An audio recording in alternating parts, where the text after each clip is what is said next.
As stupid as it sounds, overstriding is typically going to come from the want to increase length per stride, which means you're often going to be trying to reach slightly further than what you should be. This is obviously going to expose yourself, specifically, let's say hamstrings, to injury, which obviously isn't efficient and dangerous to your health. We don't want to get you injured. The thing though, overstriding is typically going to express itself in max velocity flat ground sprinting, not necessarily acceleration stuff.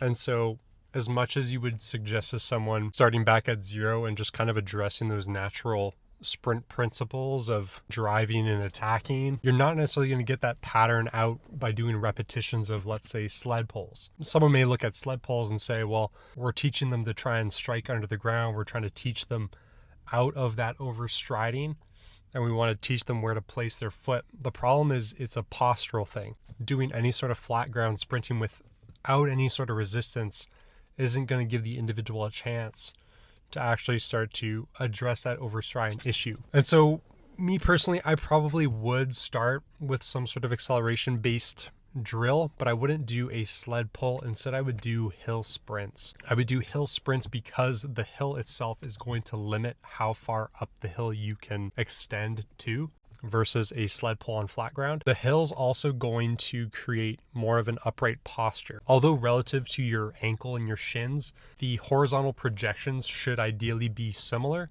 The hill becomes more of a upright high knee drill rather than a horizontal low projection drill, if that kind of makes any sense, or at least that's kind of how I'm thinking about it. This is also something that I'm kind of just coming up with on the dome, but this is kind of how I would attack someone with an overstriding issue. And then once I've kind of drilled in that sort of slower velocity where they have a little bit more time to focus on taller posture, knee drive, attacking the ground under their hips, I would then move into things obviously like some low hurdle drills, gait cycling, where they're running on flat ground, but you have modified hurdles spaced out with specific distances. And so once you've done enough repetitions on, let's say, running up a hill, you can now start to increase the speed of execution and start bringing them back onto flat ground, using those hurdles to specifically adjust and shorten their gait cycle and get them continuing with the upright posture, high knees,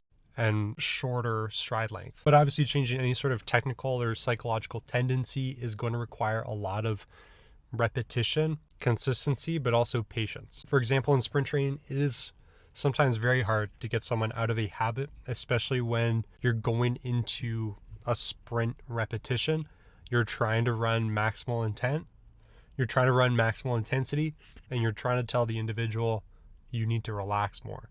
Because obviously someone going into running a repetition, wanting to run as fast as they can, of course they're going to try and do everything they can to produce the most amount of velocity and speed that they can. And so giving the individual time doing hill runs or hurdle runs at slower speeds just kind of allows them that extra time to think, the extra repetitions to practice. But yeah, overtime adjust technique.